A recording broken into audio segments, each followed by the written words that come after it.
From awaytogarden.com and robinhoodradio.com, this is A Way to Garden with Margaret Roach, your weekly invitation to dig in and grow. With the explosion of interest in native plants in recent years, I know I'm not alone among gardeners who are scouring catalogs and specialty nurseries looking for the right native to match every garden purpose, from trees on down to ground covers. A new book by Uli Lorimer, Director of Horticulture and Native Plant Trust, has added some plants to my wish list, including some native annuals, and even has me pondering diversifying my lawn with some violets and hunting down a few more native vines, and oh my goodness. So more in a moment, but first these messages. Programming and underwriting support from Royal Botanic Gardens, publishers of Kew Pocketbooks, small gift books illustrated from Kew's vast collection of botanical art. The most recent book, Fungi, about the strange and singular world of mushrooms, toadstools, and their kin, in bookstores now. Underwriting support from Color Blends, supplying top-quality, spring-blooming Dutch flower bulbs to landscape professionals and ambitious home gardeners. More information on the web, colorblends.com.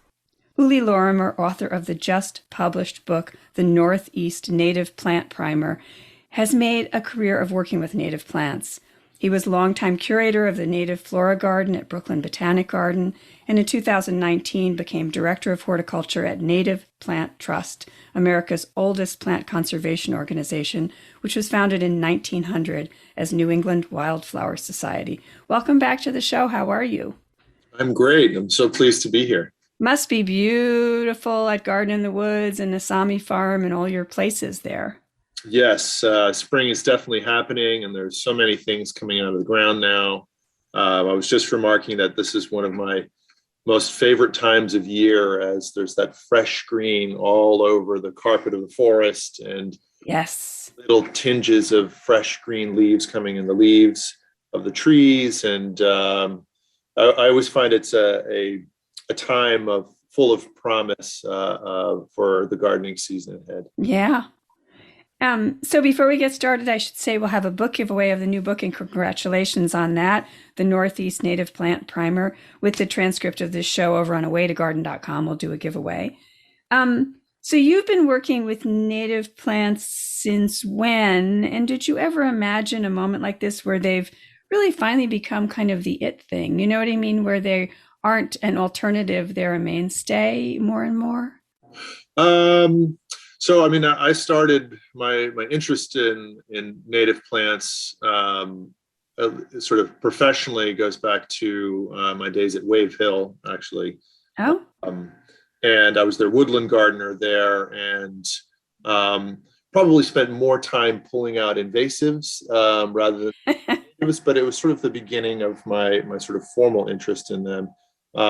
Wave Hill, of course, exposed me to a sort of dizzying variety of other kinds of plants for which I have a fond and great appreciation for.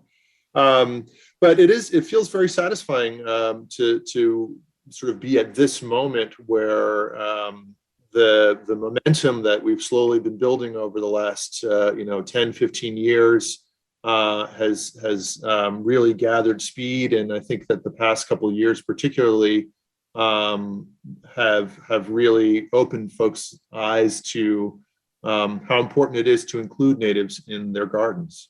And do you think there are sort of headline kind of reasons, or current event reasons, or what do you think what's the awareness do you think is mostly spurring that?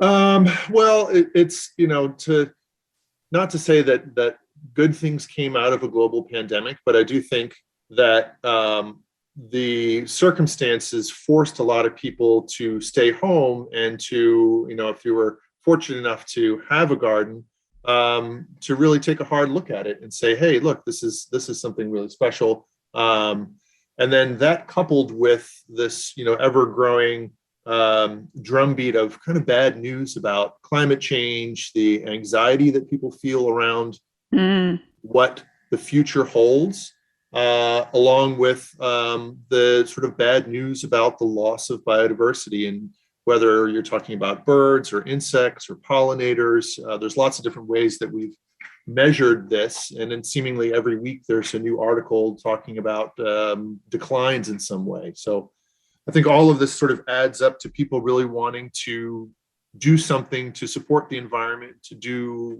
what they think is right, and turning to the plants that are, in their backyards and in their local parks, seems like a logical choice. Right. So the book, which is very timely for the reasons you're just talking about, is arranged by plant group. So, there's 235 different plants, from trees and, down to like grasses and sedges and rushes, and in between wildflowers and shrubs and ferns. Ferns are one of our common favorites, and we've talked about that before on the show. I especially loved a section that was in on native vines, which frankly I hadn't even thought about, and except it turned out I had a bunch of them here in the garden, and I never really thought of them quite the same way until I read the chapter in the book. But there's also a section on annuals, which off the top of my head, Uli, I probably couldn't have named any native annuals. Do you know what I mean? It's, we think annual zinnia, marigold, Yeah, I mean, I think it was the book provided a kind of unique opportunity to expose people to the fact that we actually have real, true native annuals here. And I think that for many gardeners, when we think of annuals, we're actually really thinking about plants that are not cold hardy here. Right. These things are all there. They may be perennials in warmer climates, but we plant them for summer color and as bedding annuals, with the understanding that they'll turn to mush as soon as we get a hard frost. Right. And that's sort of an important distinction, because true annuals are part of nearly every flora. And these plants have evolved to germinate quickly, to cover ground, to flower freely and early, and to make as much seed as possible, because that's how they return the following year. And so I find them as a really useful group of plants in gardens, because for those very reasons, they fill in around tough spaces, but you can't think of them or conceive of them as long-term members of any kind of design. They're here for a short period of time. They move around, and sometimes they pop up in just the perfect place, and then sometimes maybe not the perfect place, and so they're easy if you need. Yes. That it brings a sort of uncertain degree of serendipity to the garden. I think is really lovely. Yeah. Well, I mean, I think there are 7 or so in the book, and I mean, I realized I only had like 2 of them here, and I didn't even know most of the rest of them. I mean, I think one other one I knew, and the rest I had never even heard of. So the ones I knew were Herb Robert. I think that's Geranium Robertinum. Is that right? Yes, and I've over the years I've read about that and questioning whether it's native or was introduced a bazillion years ago or where it's from, and I've never really gotten a clear picture. But I guess you've done some more homework. Well, as I understand it, it's one of these what we call circumboreal plants. So yes, really broad distributions in the northern hemisphere, and you can find them in Siberia as much as you can in Europe, and in Canada and in North America as well. And yeah, I mean, for sort of dry shade situations, it's a great plant. Beautiful leaves. I love the leaves. The leaves are great. Some people, the flowers, if you crush them, it has kind of a cilantro-like fragrance to it, which I've always felt pretty, pleasant. I know some folks don't like the smell of cilantro, but it for me is one of those things when I have to edit it out, I always kind of enjoy the aromatic experience. Interesting. And then the other one that I knew was, and we should do the purple. The flowers are kind of a lavendery color on Herb Robert. But the other one I knew, and everyone probably knows, and actually at the moment I'm doing some editing because it's very distinctive. Seedlings are just popping up through the surface here where I garden in the Hudson Valley of New York.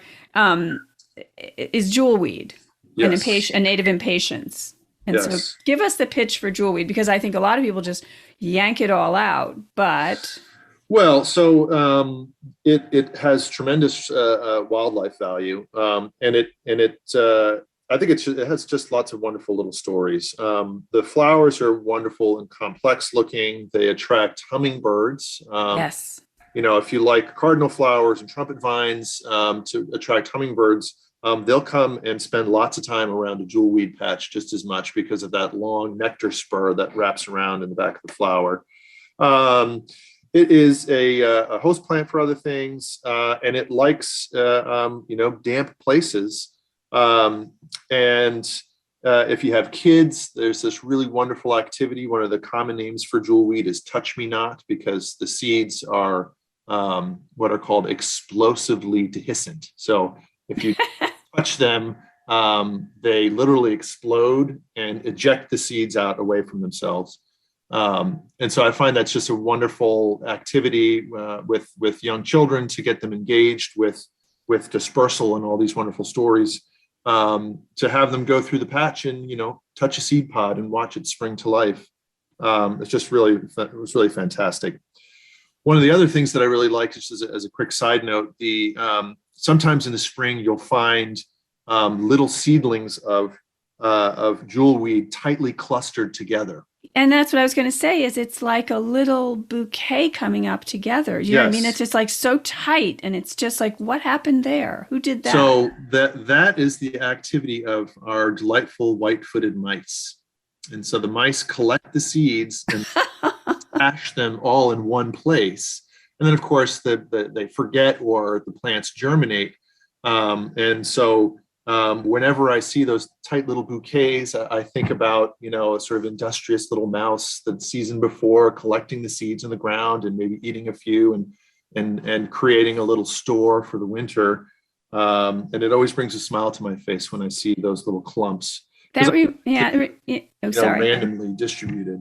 It reminds me of someone was telling me, we were talking about trillium. I was talking about trillium with someone, another one of your loves, recently. And she was saying sometimes out in the wild, she'll see sort of a perfect circle of trillium. And those were seeds deposited by an ant. So here are our animal partners doing the planting, right? Yeah. And I grew up with Beatrix Potter stories. And so this is sort of the same kind of idea that I can imagine, an industrious little dormouse or white-footed mouse going about their lives and collecting seeds. And I think it connects me to my childhood in a really right. So one that I don't grow but is in the list of native annuals, Rudbeckia hirta, the black-eyed Susan. Now that's something that people will conjure a mental image of pretty easily. So that's an easy one to grow. Yeah, it is. And there's some conflicting information about whether it's actually really an annual or a biennial or even a short-lived perennial. Right. But it often gets used as sort of a cover crop when people establish meadows, because it germinates quickly and it has these really big showy flowers that are very attractive. The seeds later on in the fall are greedily gobbled up by songbirds and goldfinches.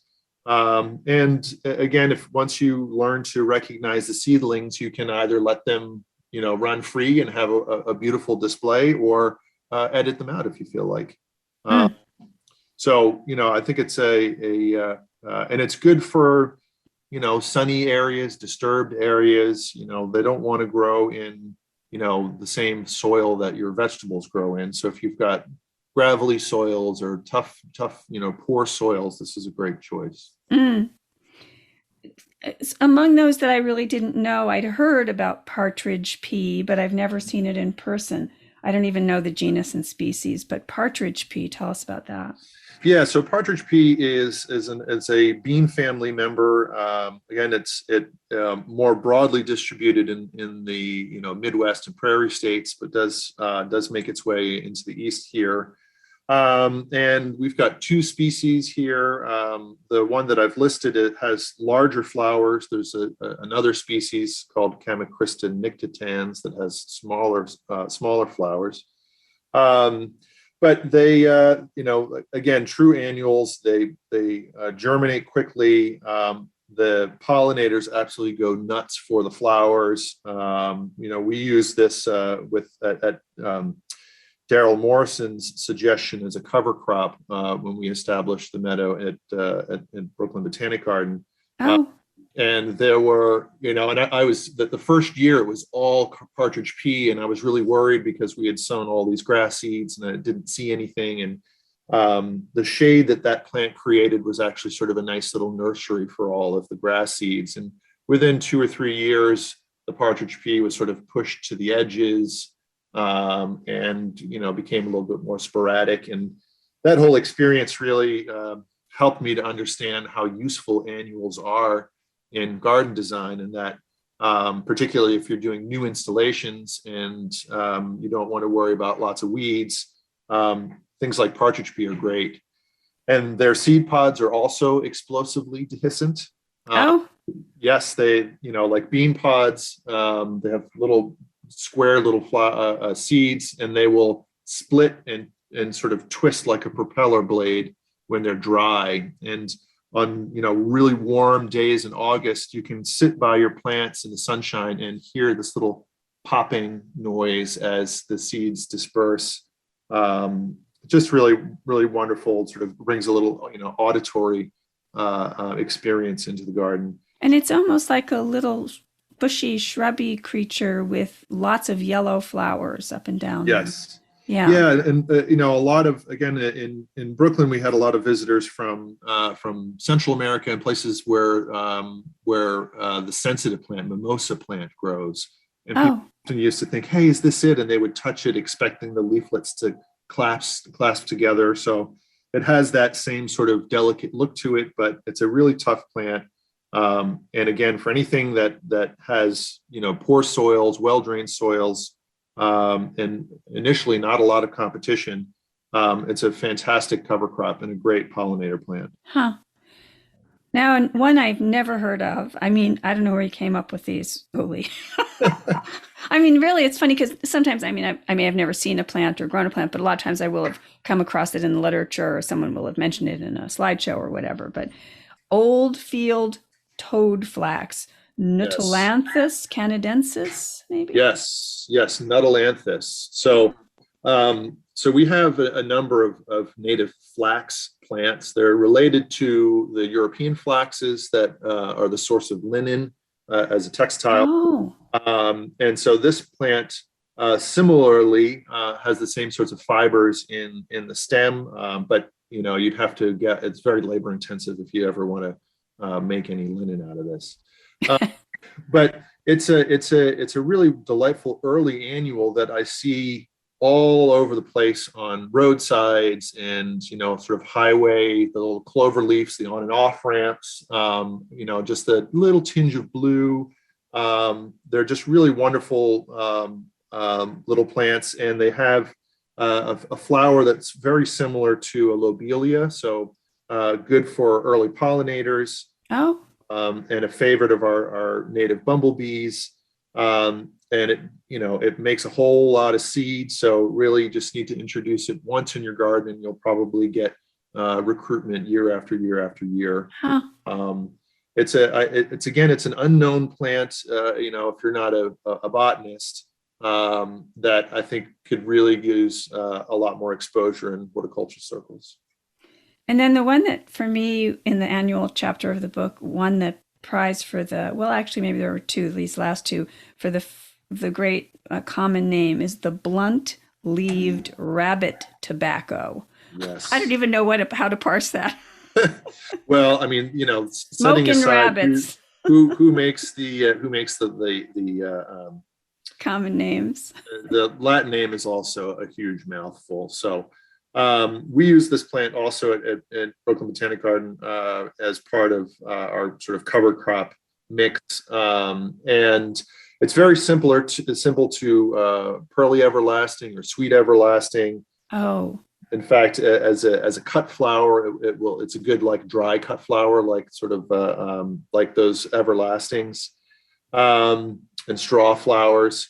It has this really wonderful aromatic foliage. As I said in the book here, it's kind of reminiscent of maple syrup in a way. And I remember very distinctly an encounter again at Brooklyn Botanic Garden on a warm day in August. A man and his son came in, and the son turned to him and said, "Daddy, it smells like pancakes in here." And they were like, "I'm hungry." And it was this, they didn't know where the smell was coming from. It was a combination of sweet fern, of Comptonia, and this rabbit tobacco, just kind of commingling to suggest a nice warm pancake breakfast with syrup on top. I think the last one in the annual group is forked blue curls, which again is one I've never heard of and has sort of a purpley blue flower, maybe. Yeah, it's a mint family member. And so it has also really wonderful aromatic foliage that is sort of pleasant when you crush it. And then the styles of the flower are sort of a big curl, a big round curl, almost like an eyelash, which is why it gets its name. And again, pollinators, particularly our smaller, solitary nesting pollinators, absolutely love this plant, and will greedily visit it. And as you can see in the image in the book shows that it's quite floriferous. The flowers will drop, but new ones will come. And it's a great one for pathway edges, for rocky slopes and sandy soils. There were other annuals that I had wanted to include in here too. I think overall, one of the hardest parts about writing this book was limiting it to 235 plants. Of course. Yeah. Yeah.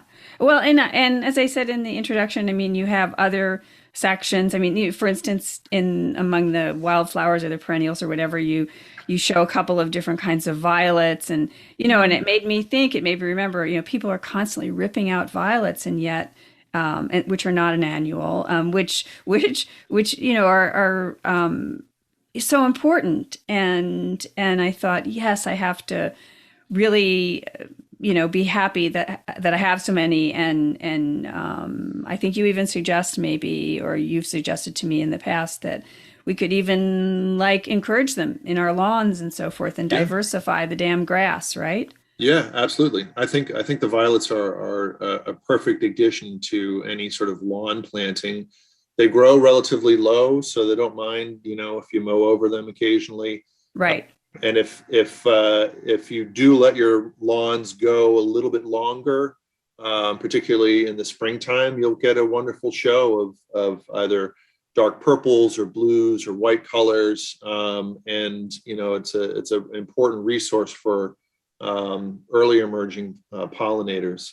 Right. They're a wonderful, diverse group. And again, if you feel like there's too many, then you edit some out. Right. Fill in around all of these wonderful, tough spots.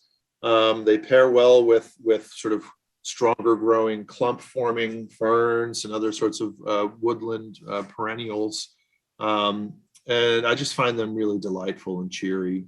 Yeah. Well, and so in the last 2 minutes here, I just wanted to shout out one of the things in the vine chapter, because I knew some of them, I have some of them, the perennial kind of vines, Dutchman's pipe, and the wild yam, the Dioscorea, the trumpet honeysuckle. I have those in the garden, Lonicera sempervirens, but that crazy wild cucumber. Oh, yes. I thought that was like a weed. So Echinocystis, I don't even know, lobata. Just quickly tell us about that, because is that an annual? It is an annual. Yeah. It's another annual vine that again likes, the edges of wetlands and hedgerows and anywhere where it can have good consistent moisture. The foliage is very attractive. It's a cucumber relative, so it has that sort of almost star-shaped leaf. Yes. And then it makes actually it makes separate male and female flowers, and they're wonderfully fragrant.